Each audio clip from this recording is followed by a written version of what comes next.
This is fun education. दोस्तों, आज हम टीजीटी साइंस में फिजिक्स में आर्कमिडीज सिद्धांत, जो बायोन्सी का नियम यानी उत्प्लावक का जो है सिद्धांत भी कहा जाता है, उत्प्लावक सिद्धांत भी कहा जाता है, तो उसके बारे में आज चर्चा करेंगे। सबसे पहले हम आर्कमिडीज सिद्धांत से पहले हम द्रव का उत्क्षेप और उत्प्लावक पढ़ेंगे। ये होता क्या है? अपथ्रस्ट। अपथ्रस्ट जहाँ से हमको ये क्लियर हो रहा है नाम से ही, अपथ्रस्ट यानी थ्रस्ट वो जो अप डायरेक्शन में ऊपर की ओर लगे। कहाँ? लिक्विड द्वारा जो कोई एक थ्रस्ट लगाया जा रहा है वो भी ऊपर की ओर। ठीक है, अब आगे चलते हैं।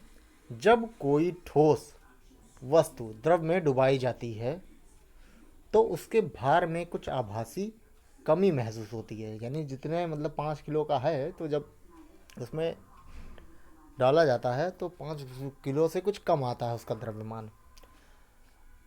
ठीक है, उसी को आभासी कमी मालूम होती है। जो वस्तु पर द्रव द्वारा ऊपर की ओर लगाए गए बल के कारण होती है। अगर जो आभासी कमी हो रही है यानी किसी अदर ऑब्जेक्ट द्वारा या किसी कोई कारण वजह से उसकी तरफ फोर्स लग रहा है, जिससे जो बॉडी की वाटर में जो उसका मास है यानी भार है वो कम प्रतीत हो रहा है, कम लग रहा है। तो इस प्रकार के जो बल है, ऊपर की ओर लगने वाला बल जो है लिक्विड द्वारा, वो हो जाएगा उत्प्लावक बल या उत्क्षेप। आगे चलते हैं। उत्क्षेप वस्तु द्वारा हटाए गए द्रव के गुरुत्व केंद्र पर कार्य करता है। ठीक है, जिसे उत्प्लावक केंद्र कहते हैं। अब आगे चलते हैं सिद्धांत पर। जब कोई द्रव में कोई वस्तु पूरी अथवा आंशिक रूप से डुबोई जाती है तो उसके भार में कमी का आभास होता है। भार में आभासी कमी वस्तु द्वारा हटाए गए द्रव के भार के बराबर होती है। अगर कोई, आपने देखा होगा कि अगर एक ग्लास में या बाल्टी में पानी पूरा भर दिया जाए, ठीक है, और एक जो है कोई कैनवस की बॉल हो, उसको डाला जाए, तो जितना इसका भार होगा, ठीक है, वो उसी के हिसाब से यहाँ mg आकर के तैरेगा। कुछ आंशिक जितना डूबेगा उतना पानी वो डिस्प्लेस कर देगा। अगर यहाँ कोई बीकर रख दें या कोई और बड़ा सा पात्र रख दें जो है, तो उसमें जितना पानी यहाँ का गिरा होगा उसका वॉल्यूम या उसका जो है जो होगा, क्या नाम है, भार, इसके जो जिसमें भार में कमी आई होगी उतने के बराबर हो जाएगा। यही सिद्धांत ये कहता है कि अगर फुल इसको भर दिया जाए, ये गेंद इसमें डाली जाए, तो जितना ये पानी इधर गिरेगा इसमें उसका जो भार होगा वही होगा इसमें भार में कमी। ठीक है, ये अब जो है इसी पे डिपेंड करता है वस्तु का तैरना या डूब जाना। आगे चलते हैं। वस्तु का डूबना या तैरना दोनों बलों के अपेक्षिक मान पर निर्भर करता है। जैसा अगर बल ज़्यादा जो होगा एक दूसरे से, तो डूब जाएगा या तैरेगा, या ही पूरी डूब करके तैरेगी, ऐसी कंडीशन इसमें पाई जाती है। पहले आते हैं, अगर भार जो है वो ज़्यादा है ये बल से, यानी अपथ्रस्ट बल से, अगर फोर्स से ज़्यादा है भार, तो नीचे जो है वो आकर के तली में बैठ जाएगी यानी डूब जाएगी। अगर भार और जो है फोर्स दोनों इक्वल है, अपथ्रस्ट इक्वल है, तो वो वस्तु तैरती रहेगी। ठीक है, और आगे चलते हैं। अगर फोर्स जो है ज़्यादा होगा यानी इसमें जो है वो थोड़ा डूब करके तैरेगी। ठीक है, और जो है यानी बीच में ही रहेगी। और जो अगर जो अपथ्रस्ट होगा वो ज़्यादा होगा तो क्या होगा, ये ऊपर की ओर उठ करके तैरेगी, मतलब सतह की ओर उठने लगेगी।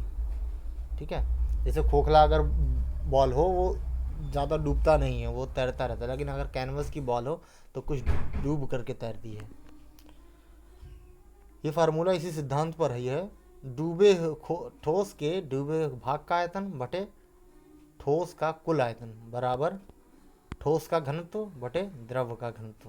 क्योंकि डेंसिटी बहुत ज़रूरी है। डेंसिटी, अगर द्रव डेंस है मटेरियल के हिसाब से या ऑब्जेक्ट के हिसाब से, तो कोई चीज़ आकर के तैरेगी।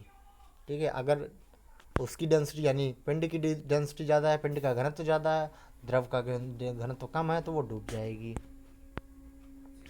अब आगे चलते हैं, इसी को जो मैंने बताया वही चीज़ फिर से। अधिक घनत्व वाले द्रव में कम ठोस का घनत्व जो है वो डूबेगा। यानी अगर अधिक घनत्व है तो ठोस का कम भाग डूबेगा, और कम घनत्व वाले का द्रव में अंश अधिक डूब जाएगा। अगर जो है किसी द्रव का जो घनत्व है वो कम होगा तो उसमें ज़्यादा डूबेगा, और अगर द्रव का घनत्व जो है अधिक है तो कम डूबेगा। यदि ठोस का घनत्व ठीक द्रव के घनत्व के बराबर हो तो ठोस पूर्णतः डूब कर तैरेगा। मतलब इस कंडीशन में अगर यहाँ तक द्रव है तो यहाँ तक डूब करके तैरेगा। ठीक है, आगे चलते हैं। द्रव में ठोस का जो आभासी भार होगा, यानी जो कमी आती है भार में, वो होती है W into 1 minus small D upon capital D. ये दोनों डेंसिटियाँ हैं। आगे चलते हैं, न्यूटन का शीतलन का नियम, यानी न्यूटन्स लॉ ऑफ कूलिंग। कैसे कूलिंग होती है, किस सिद्धांत पे, ये कहते हैं न्यूटन, उन्होंने दिया है इसके बारे में। जब कोई गर्म वस्तु वायु में ठंडी की जाती है तो वस्तु से ऊष्मा हानि की दर वस्तु तथा उसके समीपवर्ती माध्यम के तापांतर के अनुक्रमानुपाती है, बशर्ते यह तापांतर 25 से 30 डिग्री जो कमरे का टेम्परेचर होता है सामान्य टेम्परेचर से अधिक ना हो। हमको रूम टेम्परेचर पे कोई भी वस्तु होनी चाहिए, जब वो ठंडी हो या गर्म की जाए, गर्म हो और ठंडी की जाए, तो उसकी जो हानि की दर होगी वो तापांतर के अनुक्रमानुपाती होगी। ठीक है, तो वस्तु की जो उष्मा हानि दर होगी ये ms इंटू डेल्टा टी या delta theta upon small T. तो ms डेल्टा टी होता ही है, तो ये ms delta theta upon T. आगे चलते हैं, ठंडा होने के दौरान वस्तु व समीपवर्ती माध्यम का जो औसत तापांतर होता है थीटा माइनस थीटा 0, जहाँ थीटा जो है वो थीटा 1 प्लस थीटा 2 का औसत है, यानी दोनों का थीटा का औसत है। फिर आगे चलते हैं, न्यूटन का जो शीतलन नियम है वो कहता है कि ऐसा होना चाहिए जो ऊष्मा दर है, ये चीज़ ऊष्मा हानि दर है, ये प्रोपोर्शनली होती है किसके, तापांतर के। तो यहाँ तापांतर है जो प्रोपोर्शनली होगा, तो यहाँ वैल्यू आ जाएगी, प्रोपोर्शनलिटी हल करके के आ जाएगा जो कि प्रोपोर्शनलिटी कांस्टेंट है। ये हमारा फार्मूला बन जाएगा न्यूटन के शीतलन के नियमों के अनुसार। ओके फ्रेंड्स, ज़रूर अपना रिव्यू दें, कैसा लगा वीडियो। अच्छा लगा हो तो लाइक सब्सक्राइब ज़रूर करें, और नहीं समझ में आया तो भी कमेंट करना ना भूलें भाई, कमेंट करते रहें ताकि मुझे भी जानकारी मिलती रहे।